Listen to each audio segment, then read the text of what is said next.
Welcome, race fans, here tonight at Area 51 as these guys are going to be taking on Atlanta Motor Speedway here tonight. Brought to you by Freaky Fast Broadcasting here. So hopefully everybody's going to have a great, fun time here tonight with us. I'm going to be accompanied here tonight with Zach Hall and Brian Johnson. How you guys doing tonight? Hello, doing pretty good. I'm ready for Atlanta. Yeah, doing really good, really good. Excited for one of my favorite racetracks on the circuit here to see how these guys can slip and slide around. Yeah. Well, you just took the words out of my mouth there, Zach. Slip and slide, one of the oldest surface out there on the NASCAR circuit. This track will eat your tires up. It's just it's a tough track. Even with the temperatures getting up, you slip and slide, and you're all over the place. And so, what's the keys to keep these cars, all four tires on the pavement and not going through the grass? Don't slide them. Well, Yeah, That's the biggest big thing. Yeah, definitely. The more you slide them, the key here to this track is use the less tires possible, but continue to go fast, which is a weird thing to say, but it is very doable. Now, the big thing also this racetrack we're going to look at is the multiple lines, and each of those lines wears the tires differently. How you enter, how you exit. It's one of the tracks that you really can differentiate as a driver. What you're doing out there compared to your competition. So that's one thing I'm gonna be looking out here for tonight, just to see how these guys place your car on the racetrack. Yeah, for me, the way I drive these cars, the entry really dictates a lot for me at this track when it comes to tire wear and whether I have short run speed or long run speed. You could, like Zach said, you could do so many different things at this track that it usually leads to great racing. But when it comes to the tires and how well they're going to hold up, I'm looking for the first 10 laps of a run. That is going to dictate how well you do later. You can hold it wide open for a handful of laps here, but if you just consciously make that effort to not go as fast as you can early in the run, it's really going to help you later in the run when all these other guys' tires are pretty warm. You're going to be sitting pretty and being able to make passes that the other guys can't. Right. All right. Well, it looks like the good old Scooby Doo is going to be sitting on a pole tonight of Ken. There, that's out of this league here. That's my favorite car out there. I don't know what your guys's are, but we're gonna have Brian run through the top 10 here quick as we get ready to go green for 75 laps. Alrighty, yeah, we got Ken Worley there on the pole. Is Scooby Doo, where are you? Well, he's on the pole, and behind him we got Conrad in second place. Gabe Butler is going to be starting third. James Leffler fourth. Logan Hilton fifth. Eric Laurie sixth. Jim Brooks seventh. Charles Johnson in eighth. Ted Decker Jr. in ninth. And Bud Steele is going to be rounding out our starting grid top 10. And I guess towards the back, I honestly kind of feel bad because I don't remember a lot of these guys' pace, but I'm sure throughout the run we're going to see some comers and goers, which is another reason why this racetrack is so good for racing. Yes, I have to agree with you on that, man. I struggle at this track out. I struggle at a lot of tracks, to be honest with everybody, but this track here, I don't know how to keep the tires under me. Like you said, it's the key is just don't slide them and take it easy through the first 10 laps and, see who burns them off and who doesn't burn them off. So it's going to be fun to watch to see who can stay up the front and who's going to fall to the back and who's going to come from the back and who's going to go to the front. And then they got to get down pit road and hit that pit road yet. And, there's a lot of factors that's going to go in here tonight. That's for sure, Robert. I think one area I'm going to be looking for to see who can paint that white line, as I like to say, the Kevin Harvick line around here. You stick that left front tire on that white line, it's almost like there's some grip, just extra grip down there. It's my favorite place to run at this racetrack is right on that white line all the way around this place. But you'll see people venture all the way to the top of the wall in 1 and 2. 3 and 4, in my opinion, it is multi-groove, but very much single groove. So it'll be interesting to see how guys go through there compared to 1 and 2. Looks like the pace car will begin to pull off here in a second. All right, well, we're going to get ready to get freaky nuts, get a freaky green going, because Zach's light says freaky nuts, as we know every week. Captain Crunch here, but green's out as that 11's going to take off down the turn 1. Good restart here from everybody. Yeah. Yep. Stole the words out of my mouth. It's gonna be interesting here. The bottom is gonna be such the preferred line here early, especially. You know, we're gonna see big drafts here at the beginning of this run, like you said, Brian, almost staying wide open for probably 2 to 3 laps here. Really depending on the track tip, which is 89 degrees, so it's a cooler track we're looking at. So should be some good grip out there. And as you'll see, this draft will come into a pretty big factor here soon as this bottom line works in. Yeah, Will, you can just see the difference between the practice times and the qualifying times. In qualifying, nobody got into the 29s, but in practice, there were quite a few people who got down to the 29-second mark. So draft is definitely pretty huge on fresh tires, as you see the 8 pull up right to the 11's rear bumper. Yeah. With that draft going down the backstretch with the dirty air, and some neck code. Oh, jeez. Yellow flag is out. Oh, big one, guys. That is humongous. Only 4 cars made it out of that. Whoa, wow. Wow, we just had a big one in Atlanta. 14-car wreck here. Oh, let's go back on the replay here and yeah, I don't believe nobody got through. Maybe Robert Richards, I believe. Robert Richards did in the 12 car actually. He did snake through there. He slowed way down. Had some guys in the grass making through. Looks like team made it through. It was a blue car. wow. Yeah, just slowly touched the wall, and as he came back down the racetrack, and unfortunately, we can see the things we deal with on internet-based racing. You know, it's unfortunate sometimes contact is made when it's not even really happened. So, oh, we got the leader. Yeah, Ken's gonna come down. Yeah, sorry, Zach. Call by Gabe. Oh yeah, no, you're good, Brian. Interesting call by Gabe there to stay out. I mean, made to lead a lap, but yeah, wow. But I mean, I'm a good. huge fan of trying stuff early in the race. Yeah, that's very true. Better to try it now than try it with green, white, checkered. So very, very true. You might be 2-lap-old tires. Yeah. Yep. It's just interesting because all the people that wrecked, so everybody will be pitting, so it's not like he's gonna have any cars behind him really here to help out. Because Eric Laurie here in the 071, he's still on the racetrack, but he's no hood. Looks like Robert Richards may stay out though, so we may have 2 cars stay out here. I think so, and for him, that was also the other car. Richards, that's a track position move right there. He started 16th Definitely. Way back in the field, so this is actually a pretty good big, yeah.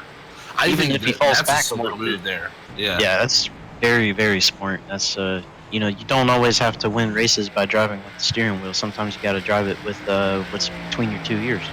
That's definitely true. A good point. Well, I see they at least have a quick fix. I believe they offer 1, so. Well, they got 3 of them to work with, so. 3 to here tonight. Okay. Yeah, so everybody should still be pretty good, but no stress as to I can't hit the wall. Not yet.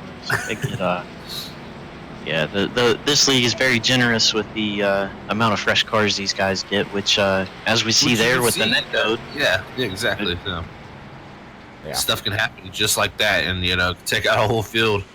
So good thing these guys got some extra spare cars in their back pocket, and this is gonna be interesting. So look here, Josh Coley. He's a man who's won multiple races here now with us broadcasting, and he started 12th. He's up to 5th now. So let's see how this 33 here runs around Atlanta. Last week Iowa was not able to get it done, but see how you can fare here at Atlanta this week. Yeah, Iowa was what? 7th, 8th mile. What was the track length again? 7/8 miles or 0.88 miles. Right, and all the tracks that he won on were 1.5 miles and above. So this might fall in his wheelhouse. This might be what he can do. I know we got Jay out on Facebook. He's rooting for him even before the race started. But all right, well, pace cars going in as we're blabbing away here. And green's out as Gabe's going to lead him down into turn 1 and see what happens. Oh, man, here. we got the 071 up there. He's got heavy damage and decided to stay out, so that's going to slow down the front end. the whole outside groove. And that's going to cost the 11, good grief, 5-6 positions. Yeah, and this is going to help Gabe Butler, and look at Robert Richards. He's 12 going for the lead. The draft is helping so far. That, you know, those older tires aren't hurting them right now, but I think they're about to with 33, the Mad Hatter coming up through there. Oh, so we have a car spinning through the grass back there, guys. Oh. Sure, I think that was Michael Spell. No, actually, it wasn't Michael Spell. Sorry about that. Looks like it was. Oh, he just went through the grass. He didn't spin out. He just was trying to make a stop on pit road there. Okay. Well, we got a battle. We got a four-way battle up here between the 1, the 79, the 33, the 12. Yeah. I mean, Ted he's Decker here, making his way up here from the ninth starting position. and how bad is dirty air here? Haven't been at Atlanta for a while actually since the beginning of the season. Not bad right now, but later in the run, it's going to be pretty difficult on exit. Okay. Yeah, you're definitely gonna want the clean air, but I don't think it's anything anybody can't overcome here tonight. It's not like Indianapolis. The thing here that's gonna help is the multiple grooves, of course, and then you're gonna have the draft on the back straightaway. So if you can change your groove up a little bit and get the draft, and then keep even through the corners, like I always say, you can get some draft. Start to close in, but it's definitely tough. It's still not a walk in the park, I guess you could say. Yeah, Atlanta's all about adapting. Yeah. You know, adapting to the track, adapting to your competition, where they're running dirty air. You got to run whether or not with the track too. Unfortunately, this is a short race, only 75 laps, so I don't know how much the track is going to change when it comes to rubber. But on a longer race, the rubber on this track definitely changes it up a bunch, especially in two. Yeah, and you can see these guys just all side by side here. Josh Coley kind of holding on to the lead here. But everybody else pretty much dead even. They're coming up on the 88 here a little slow. Michael Spell there. Yeah, just coming out of pit road. Yeah. So these guys can transverse around him. 33 starting to get a little bit of a gap. Yeah. Yeah, 33 making this look easy right now. He said, guys, what about draft? Yeah, well, you know, this is the point in the run where the draft starts to fade away and the dirty air starts becoming more of a factor. Yeah. He's the only one with the clean air right now, so that's gonna be for his advantage. These guys back here, you know, second, third, fourth, fifth, and sixth, and now seventh, all wadded up here. This is why I love Atlanta. Yeah. That's a great racetrack. It's very, very, very good. As you see, Pulse, well, actually, I didn't say that Pulse there. It was just the fastest man in practice was Gabe Butler, but Gabe Butler there battling with Ted Decker Jr.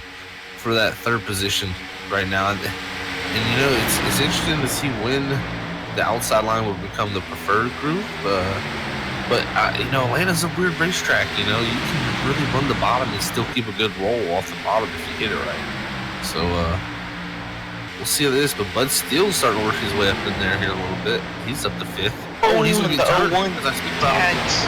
Yep, tags the 50. That is bottom. They keep it straight, 63 in the wall, but he's got left front and right front damage from that. Now that's separated the pack a little bit. Now we got the top four kind of spread out from fifth there, and James Ledford, 48.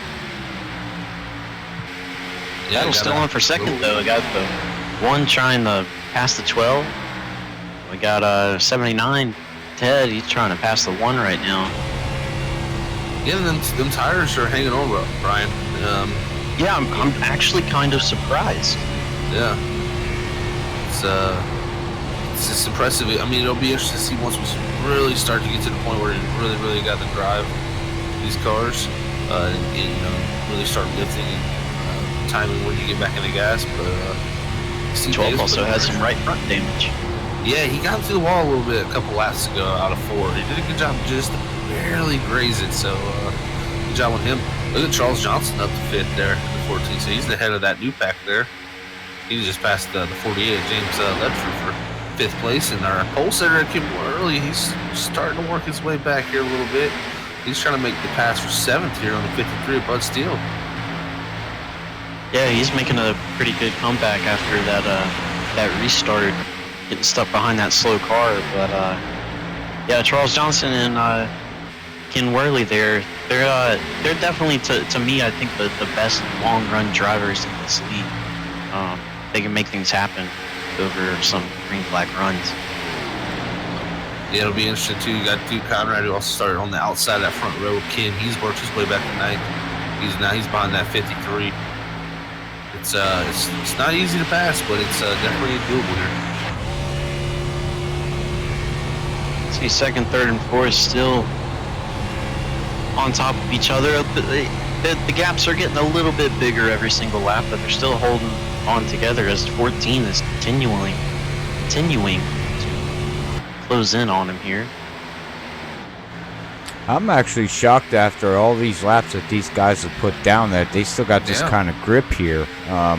It's got to be because of the air temperature and track temperatures at 85 degrees. So, but you know, these guys, you get sorry, Brian, the Robert and Gabe, they're like 19 laps on their stint of tires here. Yeah. Well, and, you know, looking right now at the lap times, Robert and Brian, the fastest lap Josh Coley earlier ran was 29.93. Last time by he was at a 30.25. So that's only 3/10 right now. And they've been going for more than 10 laps. So that's, that's equating to really the tires are not looking like a big factor right now. But Charles Johnson, he's starting to carve his way up through here. He just passed for 4th there on Ted Decker Jr. And he's setting his sights on 3rd. Well, Ted's actually got a different mind, yeah. Trying to do a little bit of a crossover maneuver as they head off into 3. He's going to have actually trying to do a slide job. And he kind of forces his way in there and going to take that position back. Charles probably isn't going to be too happy about that, as now the 11's got some momentum on him, and now he's coming.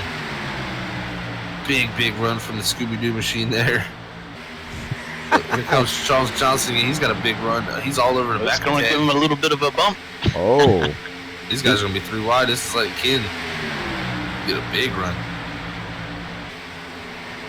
Oh, wow. Look how that big run there of the 11 died off a little bit there, entering. It looks like he just let him enter pretty, it seems like he kind of backed off a little early and said, you know what, I'm going to let these guys do this. And he actually was getting a good run off forward, just had nowhere really to go with it. So he's just taking a different approach. He said, I'll let y'all have the entry. I'll take the exit. Ted Decker Jr. and Charles Johnson are battling super hard. This is and you can see the blows here. You can see what this is doing when these cars race side by side. I mean, they were by themselves 3 laps ago, and now they have 1, 2, 3, 4, 5 cars stacked up behind them. So you can see just how much slower racing is than just riding single file.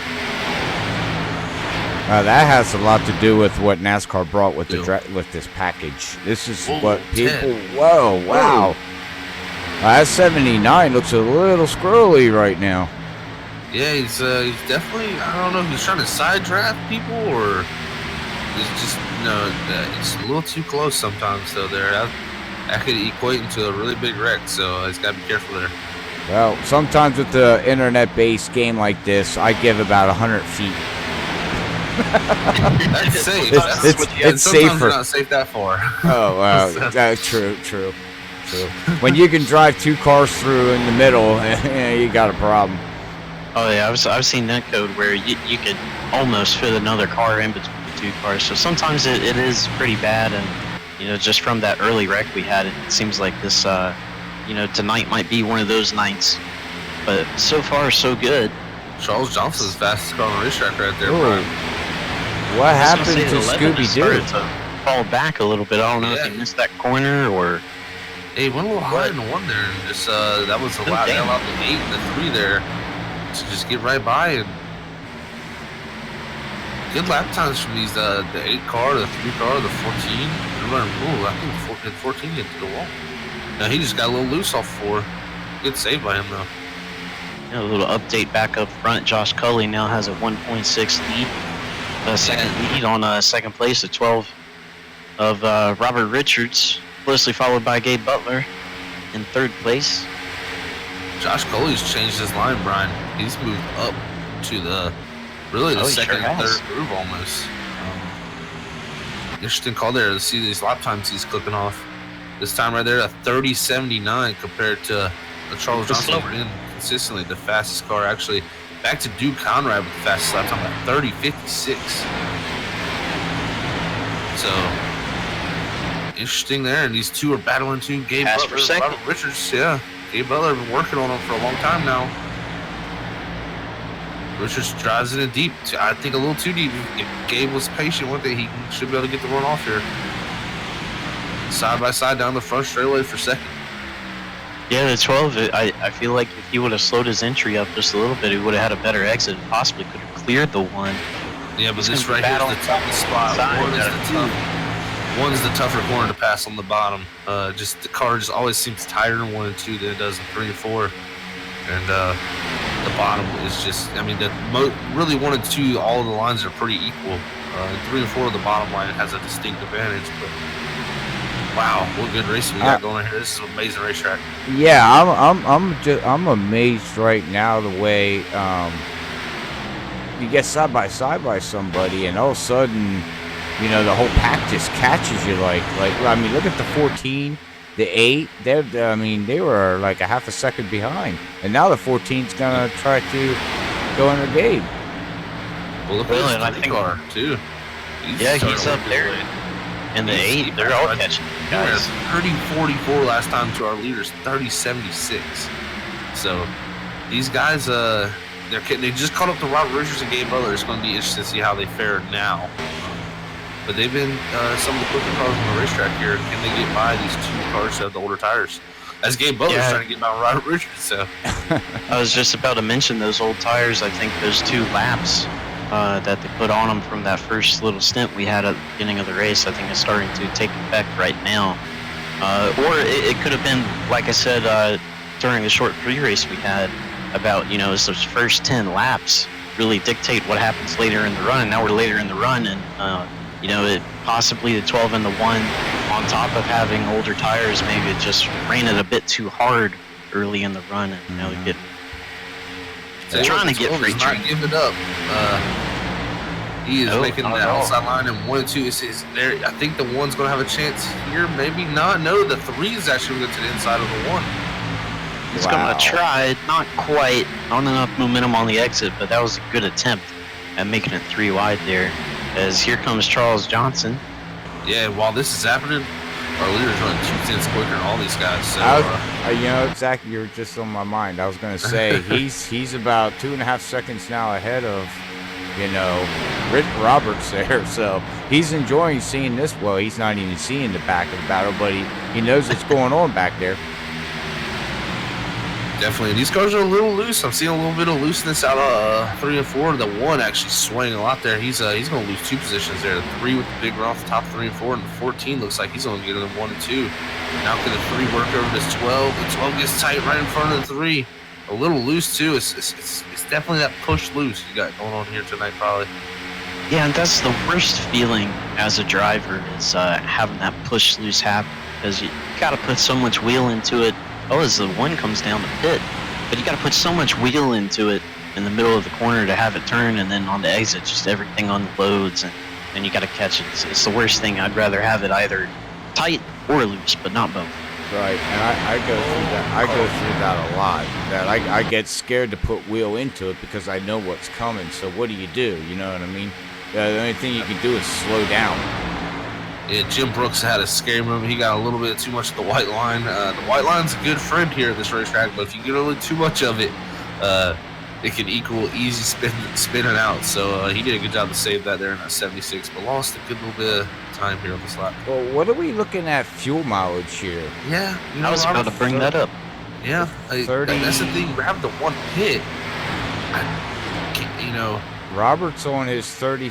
He's on 34 laps right now. Everybody else is 30 laps.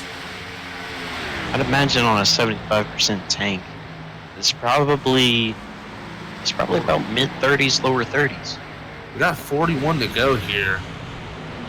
The one pitted with about 43 to go. Is that? I wonder if that's exactly on the the fuel window, because here comes everybody. Roberts, James, Jim, Paul, Ted. Wow. The whole back of the field decided to come in from 7th on back. Bud Steele stayed out. Logan stayed out. I wonder if they're going to pit this. Here comes the leader. Oh, wait, no. Sorry. It had to cycle through. My bad. Well, I've been noticing also, so I talked about the leader running really in the upper groove for most of the lap. He's kind of settled down to the middle groove and in the lower groove in 1 and 3 and 4, and it's actually brought his lap times back down. So smart move there is running right down back down to the bottom, at least on the XL for 3 and 4 here. So he's moving all around, searching, and he's continuing to put fast lap times down. Behind him there, Dylan LeMaster is looking really good. Just ran a faster time at 30.69 in that 3 car. So heck of a job from him there. I also noticed too that the sun is trying to peek through right now. It's overcast, so if that sun comes out, that could play a little bit of havoc to some of these drivers as the track will warm up then. And unfortunately, I was trying to go through the data I have on fuel. I don't have any log data on that, so it's for us it is going to be a guessing game on fuel. Yeah. Oh, the 11 just got in the dude. Sorry to interrupt you. Oh, and the 63's coming around. Does he save it? He's still sliding, and still no yellow. I think we're wow. still coming off the racetrack. Yeah, we are still green. How did Logan's still trying to? Uh-oh. See, those rear tires are so hot now after that slide that it's tough. He's gonna wreck it. Straight. Oh yeah, what happened is dude just got to the outside wall before they entered the corner, and Kim was right behind him and had nowhere to go, right to the rear end. Wow, Logan Helton, he's had terrible luck. Yellow's out now. He tried to make it around, and the thing just snapped on him. We were watching it live, and now he's sitting on turn 4, trying to get back down for pit road, everybody. So, well, now he's not going down pit road. He's going to try to make it around again, and, oh, man, he is having a hard time. Yeah, something there suspension-wise is broken. That car is wanting to turn the other way. You can see he's just fighting it right now. Unfortunate there, but that's going to catch a lot of guys a lap down. So really our top 5 is, well, actually Dude just pit, so Dude actually might come out of this in the best situation here.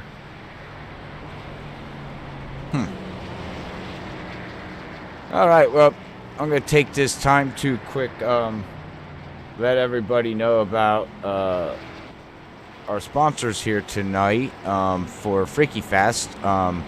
Make sure you check out Dirty Air Podcast on Facebook. Facebook, iTunes, Google Play, and Spotify. On Wednesday nights at 9 now. They had their first episode yesterday with special guest of Chris Matthews on there, one of our buddies.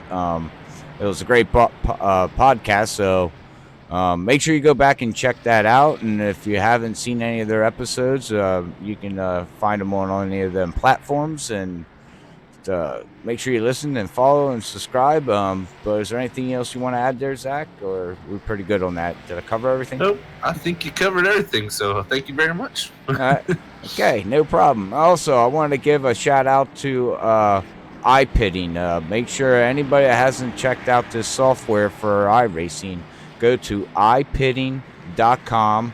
You can also look them up on iPitting on YouTube. Just look up iPitting, and he's got tutorials on how to set up his program. But his program is a web-based design tool for standings and let's see here, standing results, championship points, schedules for your endurance race. It puts the teams together. It logs all your data that you can see what your team does.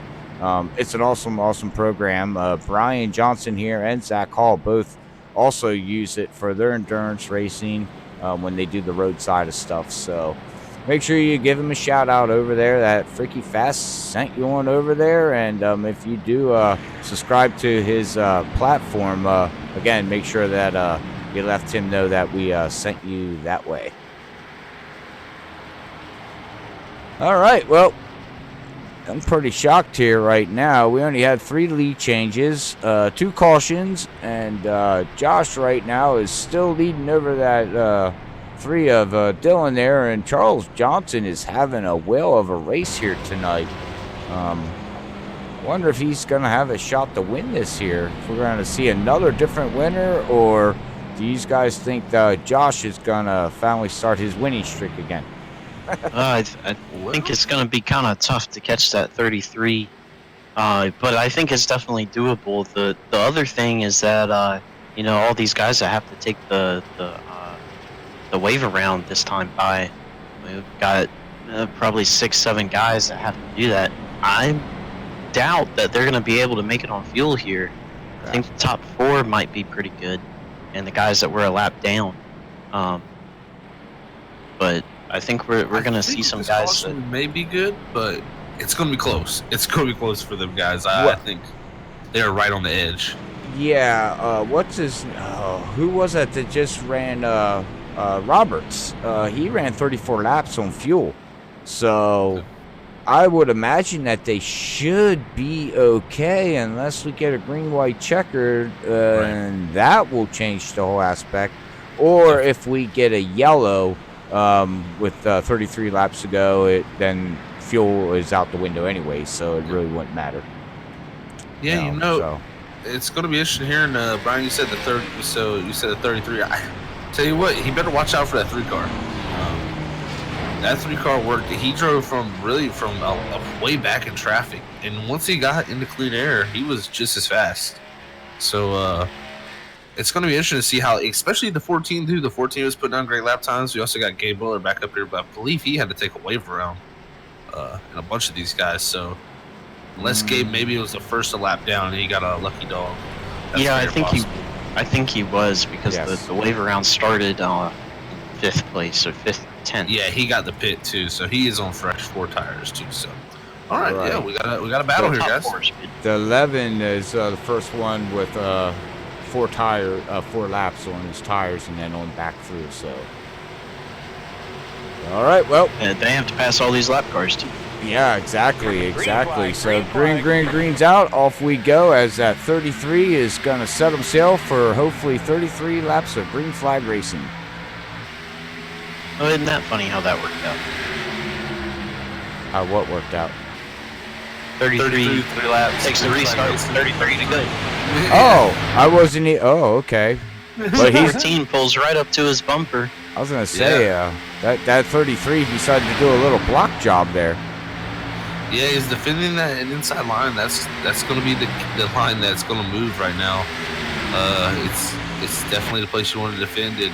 But look at Charles Johnson getting the word on the outside here. Around the 071, he at one point in this race, remember, did not have a front end. Actually, he's 3 laps down too, so he is a lap car here. But he got the restart ahead of all of them wave around cars. 14 pulls it way down low. Wow. To get it side by side with the 33. Let's see what the 3 car does here. Whether he's gonna. Charles Johnson. Does he clear? Yeah, it looks like he's gonna clear. Oh, he stays down there with the 071 to pull him up beside the 33 there. Smart. He's going to make sure not to give the 33 any of the draft. And forces the 33 to stay on the outside lane. It's right now early run inside is king. 33 now pulls up to the bumper of the 14. Wow, that 33 is all over him. Yeah, 071's trying to do it the old NASCAR way and getting his laps back. Yeah. Tough thing to do, but never know you can pull it off here. So. We do only got 10 cars on the lead lap all the way back to Dude, and everybody else is a lap down, so. Look at the crossover there. That high line's been getting big momentum off the top of 1 and 2. We've seen Josh Cully use that to his advantage. And he goes straight to the bottom in 3 and 4 and make the pass. What turn's a good passing turn that you guys think here at Atlanta? My favorite place to pass is 3 and 4. I've always been a fan of Same. passing in 3 and 4. 1 and 2's always been more difficult for me. It's weird because I run the white line usually around here, but 1 and 2 it always seems like it's easier to pass on the outside, and then 3 and 4 it stops. It feels like easier to pass on the bottom. So it's definitely they're two different corners. I can tell you that much. They're completely different. And, that's what makes this track fun, though. I mean, you're driving into 3 and 4 at a much higher speed than 1 and 2. So it's a very fun racetrack. But then what I like to do, I like to set the guy up in 1 and 2 for the passing. Yeah. Or 1 and 2, you can sacrifice some speed on the entry and middle and get just a great run on the exit down the backstretch, pull up right to him, and then drive it down on the inside, and just like that, right there. Yeah, just like that. 33's going to hang on the outside that time. This is the time in the run where the inside and outside kind of are a little bit even. Yeah. And the outside is starting to take over. That's 071. He's hanging up in there. And really, to make 3 and 4 work, you have to be on the white line. Even if they're really 2 tire grooves up higher, it just doesn't work. You see right where Charles Johnson is? He's actually about 6 feet too high to make that bottom work. The bottom is it's so weird in 3 and 4, but you literally have to get down there to that white line. That's what a lot of people make priority. But Josh Cully's making that outside his priority. He's doing a great job making this. I was going to say, yeah, you keep bringing up, Zach, about, running that white line, the Kevin Harvick line, but I haven't seen none of these guys do that here tonight. Yeah, it's not really the easiest line to run either. It's very risky. You take a chance of putting your car on the apron and spinning it, as we've seen Jim Brooks actually almost have an issue in 1 and 2. So it's very easy to do, but it's also a hard line to hit too. It's definitely something you gotta like. And well, running down there, if you get that car on the apron, and hopefully you don't get it too far that you get too loose and all of a sudden you gotta spin out, but that also helps de-wedge the car to make it turn better. So, I mean, that's huge. Sometimes too much. Well, that's what I was saying. You get too much and, you're going to go around. Too much. Right. But, yeah, the thing about running that white line is that if you miss it by 3-4 inches, it's not doesn't even work. Yeah. You have to, you're either all in or all out. Wow, that's got to be hard. I don't know how you guys do it. It's you got to be very consistent with it for sure. But you see these guys this package also does bring in these other lines to work even better. Personally, with the older package, it was a little bit mostly a 1 groove racetrack in 3 and 4. It was, if you weren't on the bottom, you were losing time, and you can see these guys are making up time on the high ground. So it's the thing that it changes here all the time with how these cars drive. And you see Charles Johnson actually a little loose on the bottom there under the 071. Yeah, probably a little bit of push loose there, being on the inside, having to crank it so hard to stay off the 071. Atlanta also moved their start-finish line from the backstretch to the front stretch, correct? Yes, they did. Yes. When that was in 1996, I believe, wasn't it? Yeah, when they reconfigured it. Yeah, they added the tri-oval there because it used to be just straight, straightaway, just like the back straightaway. Homestead. So, and they made the change, and it's kind of like Darlington. Darlington used to be the same way. The back stretch used to be the front stretch, now the front stretch is the back stretch. So they decided they wanted a different side of the racetrack with grandstands, I guess. And they recently did the opposite thing with Phoenix, making front stretch, back stretch. Yeah, it's we're just confused now. Tracks are shaking up. I wonder what the first track in NASCAR history is going to have the start-finish line in the turn. Yeah, in the middle of the turn. Talladega's close. Yeah, that's true. Closest one we got. It would be interesting because you could technically drive it into that corner for qualifying and just not lift. So because you gain all the time. It'd be a little dangerous. Yeah, it'd be dangerous, but you got to send it. That would be cool. Actually, I would actually like to see that. I know NASCAR's not listening to us or ever watch us, but if they do, hint, hint. We have all the ideas over here at Freaky Fast. Oh, and that 30 Air podcast, too. Definitely. And, whoa, the 3 car just went way up high, and the 63 was able to get by him, Logan Helton, who's been kind of, like I said, a pinball tonight. He's fortunately had these fast fixes, so he does have his car cleaned up, but he is 1 lap down, but the first 1 lap down at that. Not too far ahead of Duke Conrad, though, so gotta focus on that. And the 3, though, he's dropped a little bit back. He had some really good pace on that long run, so we'll see if that comes back to him.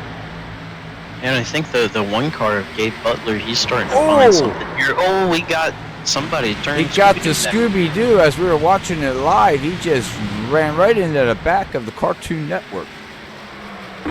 Oh, and now we have something going on. Looks like the 12 and the 13. And wow. oh, yeah, they were trying to avoid the 11 there, and the 64 got into the 13. I see oh, wow. Oh, that 12 went for a ride. Oh, hang on. He was mud bogging, man. Yeah, and then Scooby-Doo came in and finished the job there, so he threw him a bone. Yeah. No front end there for Ken, unfortunately, but man, hard wreck for them guys. Wow. Well, that sums up that we don't got to worry about the fuel mileage anymore. That's for sure. Logan Helton likes his caution too. It gets him back on the lead lap. Yes, that's always a good thing to have happen to you. But yeah, we got 16 laps to go as of right now. Probably about maybe 13, 12 to go when the green flag drops for this restart. So we're looking at some short runs for the rest of this race. And that 14 has some short run speed in that car. So does the 33. I think what was hurting the 14 right there was the 071 keeping pace up there, trying to get his lap back. You know, nothing against him. He's trying to get one of his 3 laps back, and he did a great job trying to do that. But unfortunately, it's just the circumstances of the race at that point for the 14. It wasn't able to really race the 33 all that much once the 071 got up there. Right. Well, we just watched Charles in the 14. He overshot his pit stall. He had to back it up and then pull it forward to get in. So he's gonna lose everything he gained on that pit stop. You can win it or you can lose it. That's for sure. And it looks like he lost it as of right now, but now he has to bounce back because he went from 2nd all the way back to 7th position. Ouch. Yeah, that's pretty big with coming up right around 10 to go here. Yeah. Yeah, he's got to drive it at 120% from here to the checkered flag. And that too, you know, we've seen how this package is handling here tonight. All these cars are pretty well equal, you know, so he's not. I don't know, man. He's gonna have to really do some moving around and you know, stuff like that to try to get that thing at least back up to where he was before that pit stops. Really tough. I think with the way these cars are on these 1.5 miles, you know, staying bunched up for about the first 5 laps of the run, I think his chances might be higher than they would be, say at a shorter track like last week at Iowa. I think his chances coming from 7th and trying to win this race are a little bit better. Oh, okay. You think so? I don't know, man. Okay. I would think it would be harder. The key is if he can. Well, it's going to be harder to pass, but I think just as far as distance to the leader, once he does pass all these guys, it might be a bit shorter than it would be in other places. Okay, gotcha. All right, well, we got about 14 laps to go here. We're still under yellow, so we should be going green next time by. Hopefully everybody's out there enjoying the stream here tonight, as we got Soda Can Johnson in the booth with me here tonight, and we got Captain Crunch of Zach Hall here tonight. So Zach is I don't know what he's doing. His mic's muted. Yeah. Until his mic dies or he forgets to unmute himself, or you know how that is, Brian, right? I'm sorry. I got a separate button for that, so I just got a button under my thumb the whole time. Yeah, this ain't a mic like that. So this mic picks up a lot of noise too. I'm scared my dog barks. Don't want to scare nobody. That or But, you'll hear his ceiling fan going I fixed ting, that. ting, I actually fixed ting. that. So Oh, you fixed it. yeah, I shortened it up. I shortened the what do you call it, the string or whatever it hangs from. Oh, well, thank God. Now we don't hear no Christmas bells going ding, ding, Yeah. ding, ding. No more jingle bells on freaking fast. Oh, not until Christmas. Then I start singing. Jingle bells, jingle Yeah, bells. there you go. You know I'm gonna do it. It's only 3 months away. You know I'm It's gonna. not too far away. Not So, yet. Gotta wait till Is it gonna be Thanksgiving. Christmas for one of these drivers? Maybe here. Yeah, they're gonna You get never know, a. they could get gifted here because this could get wild. I'm telling you, this could get wild. And we got some new players there. Jim Brooks up in the 5th. James. James left where he started 4th. He's in 4th, so he's kind of kept himself there. The 3's there, the 1's here. Ooh, it's about to get freaky fast. All right. Well, gonna wait for that official pace car to duck in here tonight as we're gonna get sail. Green's out as that 33. Oh, wow, pretty equal jump by everybody there. They were all stayed together. And I think the inside line had a little bit of a better restart than the outside line, which is going to help that 14. As the 3 is going to try to make his way to the lead via the outside line of the 33. As the rest of the pack drafts up close to him. Well, it looks like the draft is playing a little bit of factor into it. Not too much, but a little bit. You know, I think if that 1 and that 48 can get, connected up there, they'll be able to, stay up there with the front. Definitely. Look at Charles Johnson already put himself back up in the 5th. Wow. Here comes the 3 with the help of the 1. That 12's going to look on the high side there. He went from the low line to the high line. Got Bud back there in the Space X 53 there, Ford, trying to work his way up through the field with 10 laps to go. There, 2x2, 1st through 4th up front. 3's hanging on. Luckily, he's got the help of the 1 to kind of push him along the outside, and I think if they can keep this up, if we can get around this 071 cleanly, if they can keep this up, being side by side, I think the 3's going to have the advantage here in a little bit. Ooh. What do they do about that lap car of 71? That 33's got to work it, and the 71 gets out of the way. Good job. Yeah, that was very, very respectful there. Yeah, very gentlemanlike there, man. He was like, uh-oh, I don't want to be there.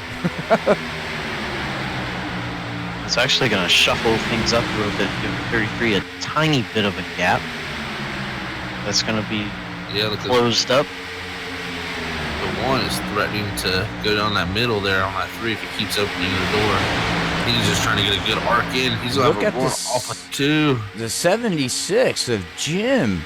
Yeah. Wow. Where did... Ooh. What a move. That was a great move. Can't even make it work, though. It's going to be tough down there.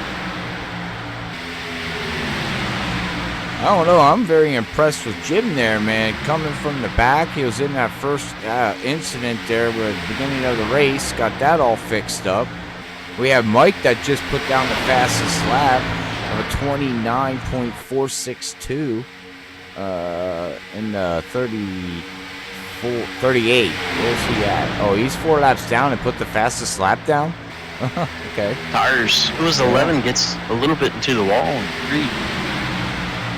Yeah, 3 wide there, but still going under him.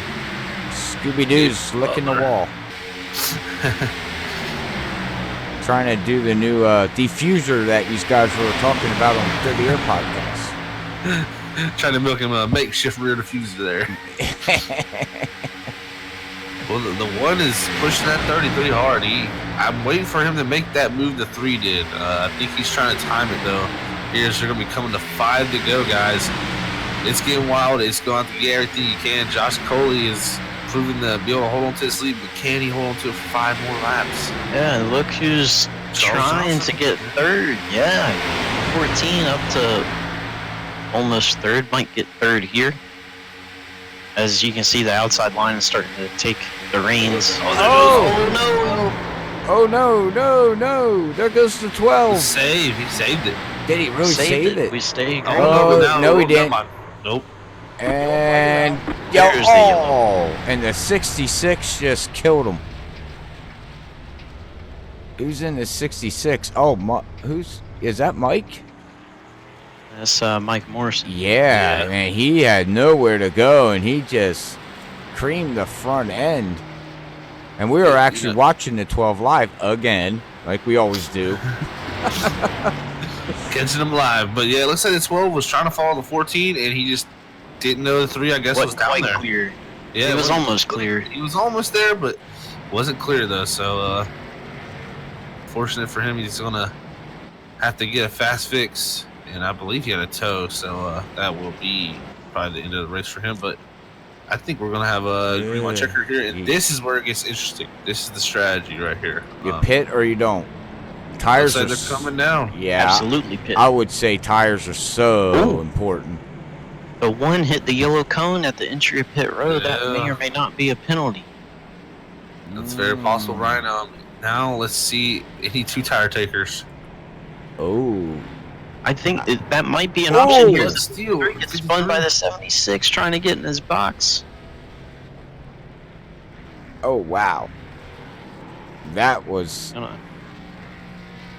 Spinning around and back her in, trying to get in the box. Looks like 4 tires for everybody. Oh, he's still... With the 8 4 tires for everybody. Now... One almost gets him on pit road. Off the lead. Yeah, but now let's see if that one gets a penalty. Like you guys were saying. I think it's possible. It was very close. It was very close. He did hit it, and it did knock it over, but sometimes you get away with it with just a graze. We'll have to see what the iRacing officials do up here in the booth, up in the tower. Are they gonna nail him or not? I think he's going to be able to keep this position here. I think he's fine. I'm not sure though. I've seen crazier things on Iracing, but we'll see. He seems to be holding this position for now, so I believe the race officials have called it good. So, yeah, Gabe Butters. Was he forced down to hit that cone, or did he just miss the?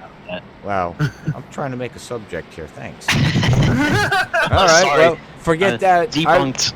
Yeah, that's all right. We'll move on to the next one. I was just trying to do a conversation, you know. Something. Well, I think if you were forced, you should not get a penalty. Tell that to NASCAR. Well, to chicane and you still had to stop. How'd everybody out there? Hopefully everybody did watch the Peak race on NBC tonight. Wow, what a race that was. Yeah, heck of a finish, and a very happy young man, that's for sure. Very happy when you see a young man at 17 years old start crying on camera. Yeah. That is very unemotional. That was one of the cool things. I love how they showed they had all 4 of the drivers, live and had the reactions, because that personally made the whole race for me right there, seeing the reaction at the end. So it's that was really cool, and I'm glad it was able to be on TV, and it was just a good spotlight and a great race. And also shout out to Keegan Leahy, who finished second, because he could have wrecked him. Yep. And that guy was super clean, and that's what he said. He was going to race clean, and he wasn't going to do that because he was trying to represent iRacing, and he represented it well. So it takes a bigger man to do that for racing for 40 grand. Exactly. Yep, absolutely. It takes a huge man to do that. I don't know if I could even do that, to be honest with you. I don't know. I was never in that spot and probably never will be, but I don't know. I don't know. Yeah, it's a tough position to be in, fighting on the line for 40 grand, just right there in your grasp.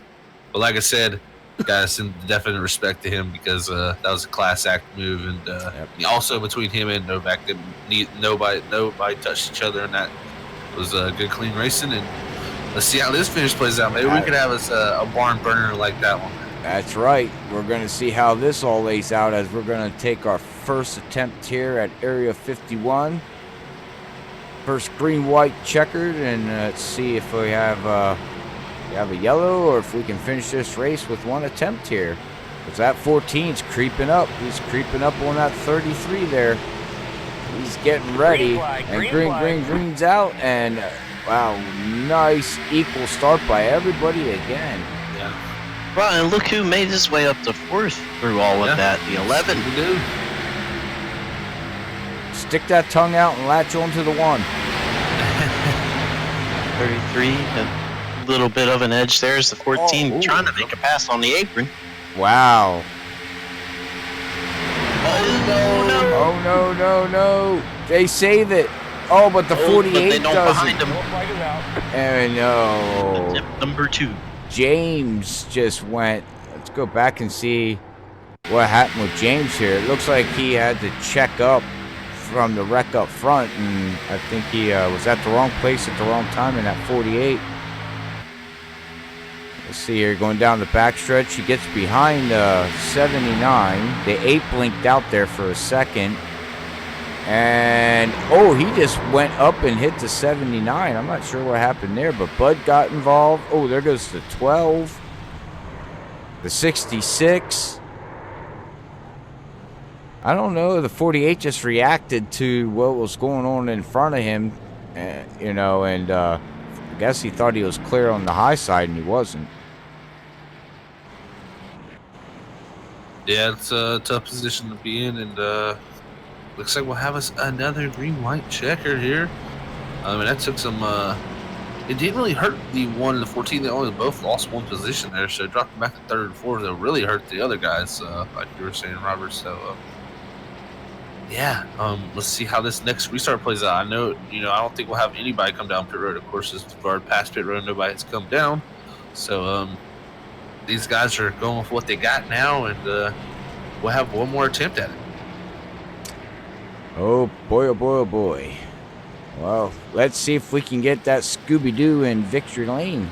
I would definitely love to have a talk with Scooby instead of Ken.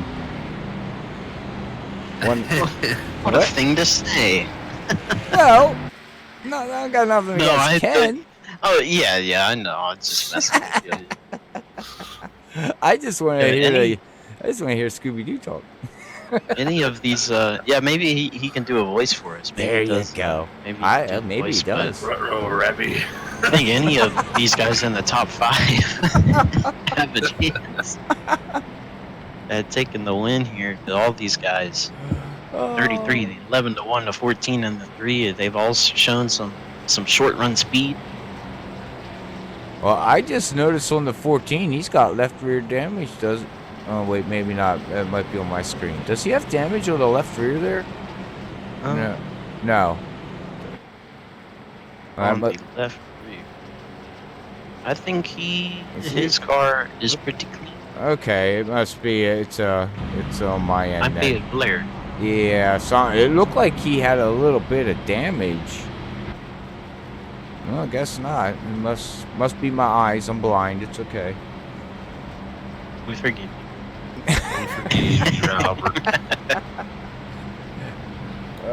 That's why you got us young whippersnappers up here in the booth. Amen on that. If it wasn't for you guys, I don't know what I would do.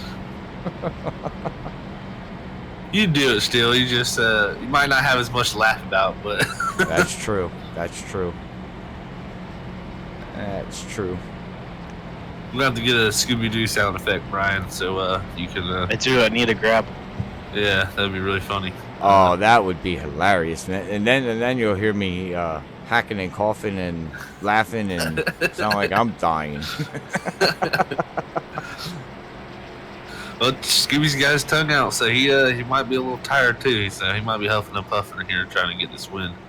But we see Josh Cola. He's won 3 times now since we started broadcast, and he almost pulled off the quad, as we were calling it. And Yeah, heck of a finish we're about to have here because we got, you know, what on the lead lap here, 12 hungry guys trying to go for this win. So we're gonna shut these pace car lights, do one more pace lap, and next time we come around, it's gonna be showtime. Yes, we're gonna get Freaky Dirty Air Pod cast. Freaky Fast Pod. No, I was just trying to think of a different name. Something different that, we always say Freaky Fast, Freaky Nuts. Try to come up with something different every once in a while. So let's get out that dirty air. Yeah, but I don't want to sound like a broken record all the time. It's my problem. You're freaky nuts. It's all right. Oh, well, you're Captain Crunch. As Brian's just sitting there shaking his head, drinking a soda. Man, I've got some sweet tea here today. Yeah, I was about to say, he's more of a sweet tea man if you ask me. Oh, okay. Pace car looking to come in for the final time, maybe. One more chance, maybe after this, but we'll see. We'll wait for that flag man to throw this green flag here. As that official iRacing pace car is going to duck in here, and that 33 is going to set him sail again. A second attempt at a green-white checkered here tonight at Area 51. The 11 had a great restart. Unfortunately, he's going to be on the outside lane, so it's hurt him here in 1 and 2. Good restart by him. Moving up to the second position here. Looks like that white flag will come out next time if we can make it to the flag stand. Here goes the 1 to the outside. Those are going to push him down into 3 and 4. So 33 is going to try to hold that lead on the inside lane as we're coming up to 1 to go. And I do believe we'll be able to take it. Oh, Josh Coley leads him to the white flag here. Let's see. Wow. Side by side all the way back to 6th position. What's that 14 do? Does that top line have enough energy to pass that low line? It's going to be close coming to the finish line here. We're going to have a photo finish. This is going to be very, very close. Oh, and he doored him. Get your cameras out. Oh, my God. Gabe Butler did it. Did he? He got him. He did. Oh, my. 1,000th of a second. Oh, my That's God. our closest finish here on Fast. Oh, I like that. That's our closest finish on Fast. Wow. Wow. Congratulations to get. Wow. Heck of a win there. Wow. I wonder what Josh is going to have to say in the post-race interview. Man, that's crazy. And look how close all the way back to 9th? Back to Jim? Am I seeing this gap? Yeah. All the way back to 9th. Jim was about a half a second behind. Wow. Amazing. Heck of a finish there. Heck of a finish. Closest in freaking Fast history there.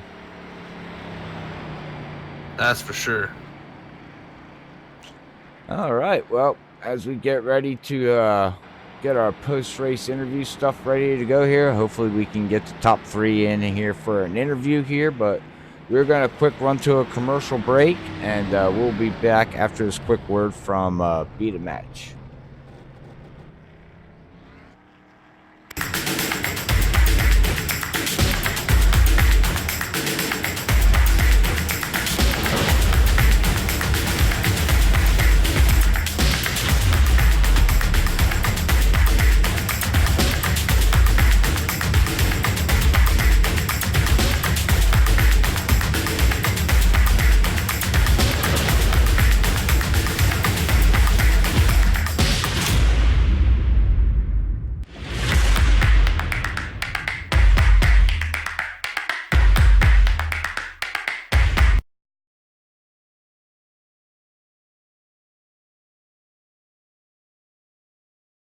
All right, we're back after that quick word here, and let's see if we can get. See here, do we have Ken on here? Doesn't look like it. Doesn't look like it right now. Okay, we got Josh and we got Gabe. We got Gabe. Yeah, so we have our top 2 here. Yep. All right. So it looks like we're not going to be able to have Scooby Doo. So that's okay. Next week we'll have Next week we'll have Brian Johnson. If we can't get Ken on here and he has the top 3, we'll just let Brian do 3-minute sound effects. There we go. Yeah, I'll get some together. I'll do an interview that way. There you go. Do Scooby Doo talk over voice sounds. How's that sound, Brian? You're good at that stuff. Yeah. Let's do it. All right. Well, let's bring up Josh here, Zach, and let's get the post race interviews and see how this closest finish in freaking fast history so far is was. Yeah, so all right, how it went for him. yeah. Let's see, man. All right, we'll bring Josh up. Hey, Josh, is Zach up in the booth? You got a copy, man? Hey, Zach, how you doing? Doing good, man. Well, unfortunately, I'm talking to you in second place. You're unfortunately by 1/1000 of a second. You were not able to get the win, but you led a lot of laps tonight, Josh. You started 12th, and you really dominated the mid portion, really till we got the late cautions there. How'd the race go for you tonight?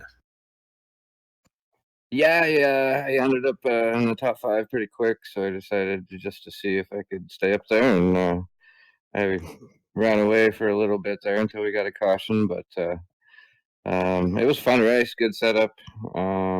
If you managed your stuff, you could make it last. It was fun. Yeah, definitely. You did a great job all night managing your stuff, and really showed again as we see most of the weeks. Really great long run pace again from the 33. How was really the restarts were very hectic with this this package. It on these new tires it really is really close. How hectic was it out there?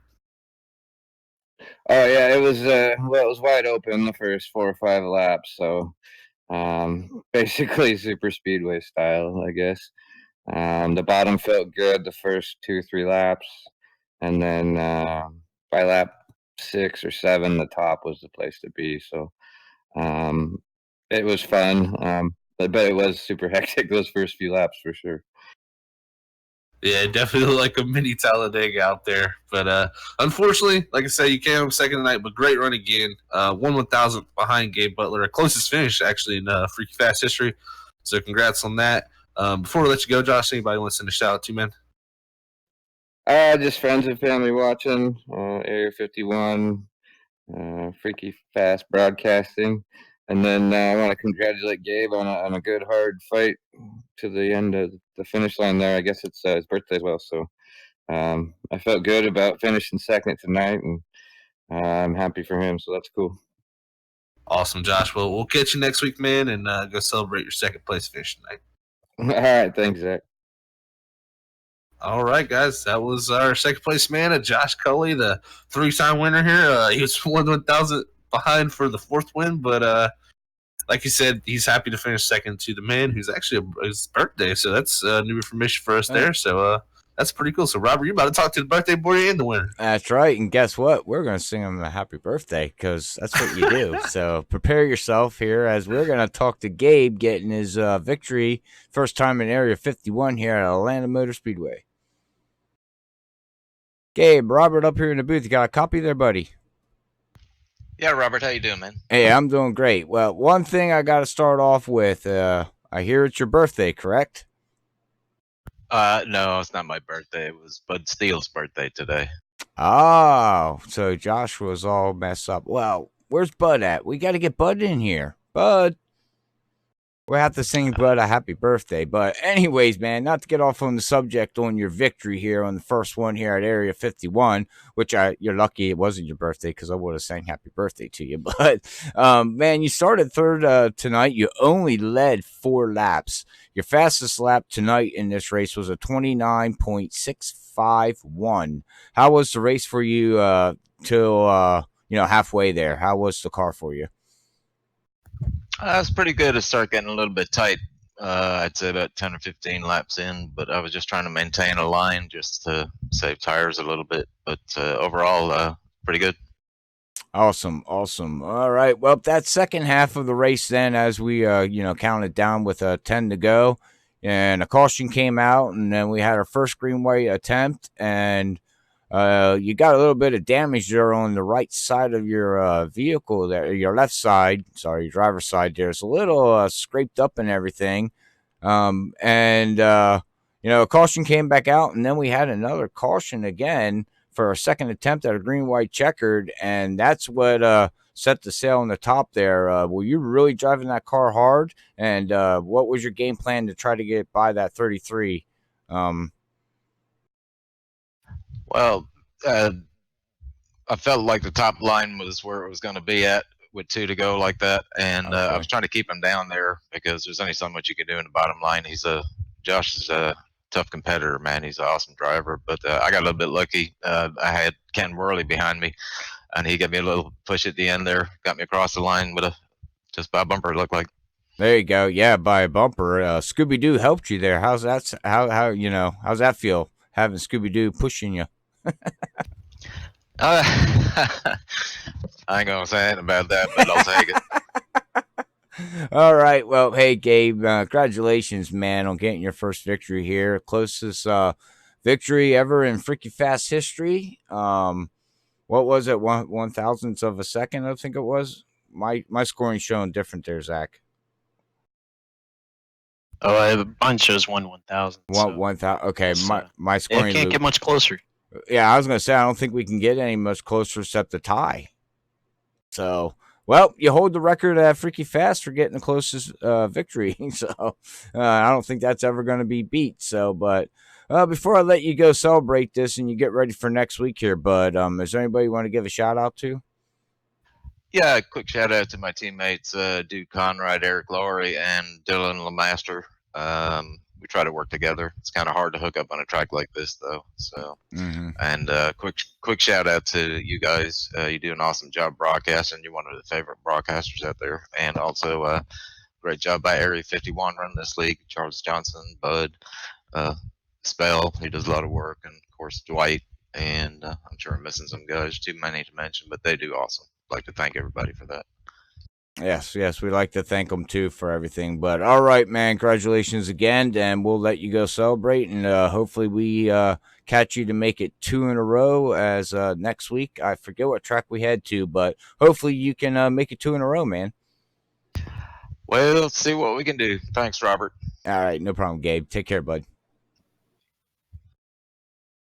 All right, that was our winner, Gabe Butler. You're about 1/1000th of a second.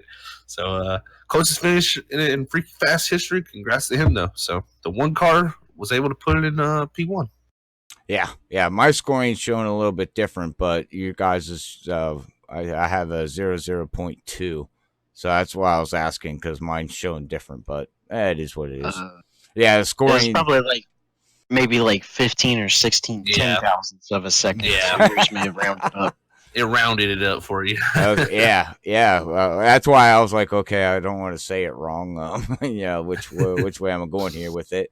But I know you said it to Josh, so I should have paid attention. But I was actually looking at something here. But well, we do got the unofficial results here tonight, Brian. If you want to quick run through this closest finish ever here at Freaky Fast Broadcasting. Yeah, well, I sure can. Tonight we got Gabe Butler as our winner, very closely, followed by Josh Cully in second. Ken Worley not too far behind either. In third place, Dylan LeMaster is going to finish fourth. Logan Hilton fifth. Charles Johnson sixth. Brian Kaufman seventh. Dude Conrad eighth. Jim Brooks ninth. James Ledford 10th. Ted Decker Jr. in 11th. Paul Patterson 12th.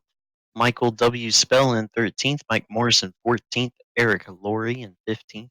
Mike Mahoney in 16th. Bud Steele in 17th. And Robert Richards is going to round out the field in 18th place.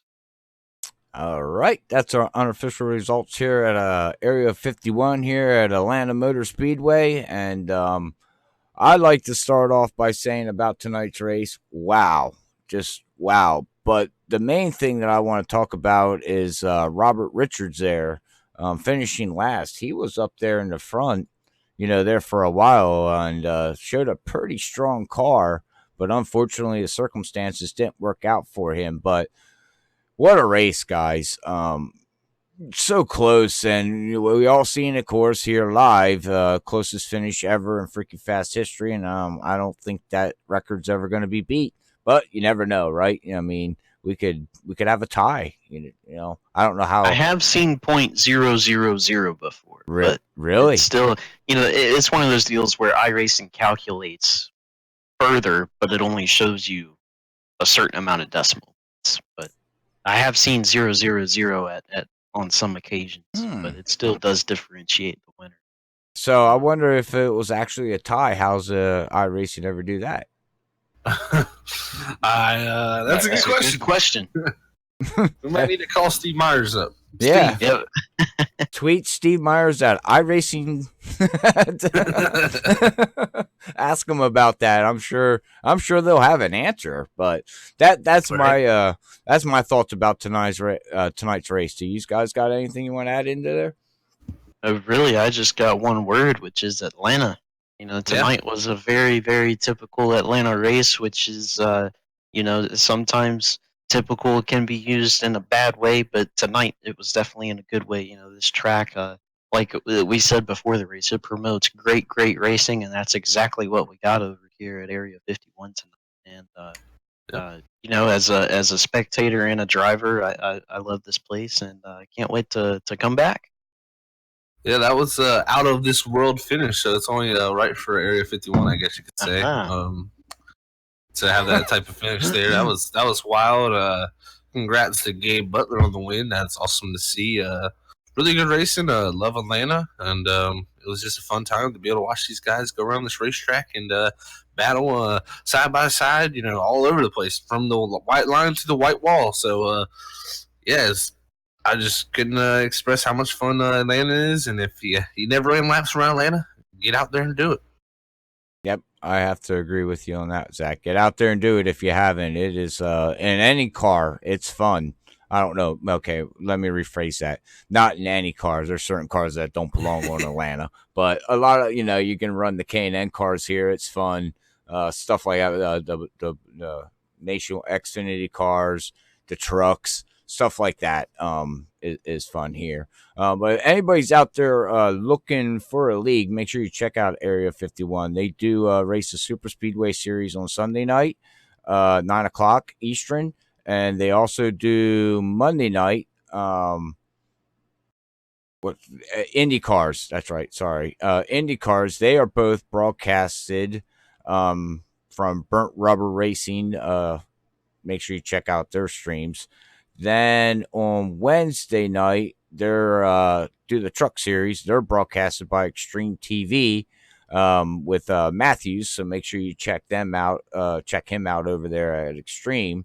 And then they were back here with us here at Freaky Fast. So they got a whole bunch of racing going on. They got all the races being streamed. So if you're looking for that and you like to go back and watch yourself race and learn different things, or just watch the race, they got the whole platform here at Area 51. But with that, I like to give a quick shout out again to iPitting. Make sure you check out iPitting.com for iRacing data stuff that they got, the program that they offer over there.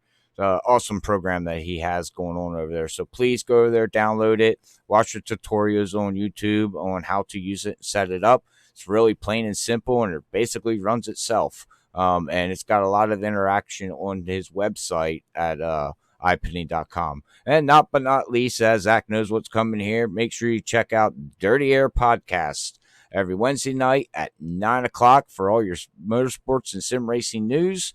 And special guests and different things that they got going on, and future picks on who they think's going to win the NASCAR championship this year, and picks for they had in Talladega, and a whole bunch of different stuff. Indy cars. Them guys yesterday, you guys talked about majority of everything. Everything. Right. Yeah. Everything. I mean, So much. Yeah. So if you have time, It was good.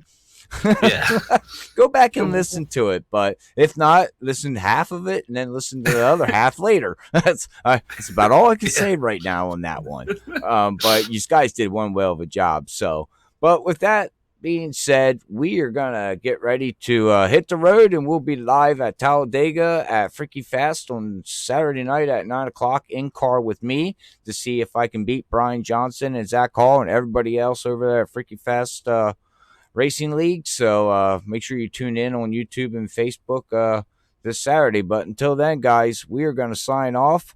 And from here at Atlanta Motor Speedway, Robert A. Moyer, Brian Johnson, and Zach Hall like to say, be safe. God bless everybody. Love yous all. Peace out. Peace out, everybody. Later, fellers.